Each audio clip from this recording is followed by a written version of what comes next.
Bonjour à tous. Je continue à vous partager des extraits du livre du cardinal Ouellette, Mystère et sacrement de l'amour.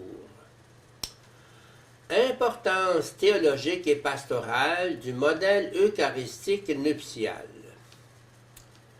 Il suffit de mentionner par exemple le baptême qui apparaît comme le bain de purification de l'épouse, Éphésiens 5, 26, ou comme le geste, la parole générateur d'un nouveau Fils de la part du Christ, dans la puissance de l'Esprit Saint, et non sans la contribution maternelle de l'Église épouse. Comme nous l'avons déjà dit, l'Eucharistie est le banquet de noces, où le symbole de la nourriture aboutit presque par lui-même à la rencontre nuptiale.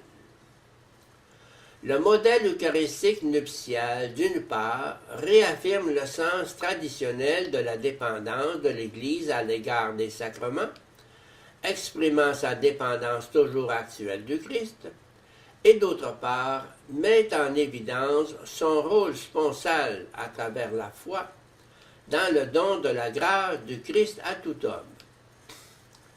La fécondité de l'Église laisse fructifier en elle passivement et activement la fécondité du Christ.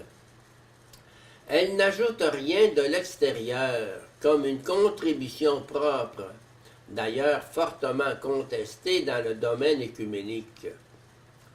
Grâce à la clarification de la relation sponsale entre le Christ et l'Église, on est en mesure de percevoir l'efficacité de la grâce sacramentelle en termes de fécondité commune entre le Christ et l'Église, quoique dans la dépendance totale de l'Église vis-à-vis du Christ.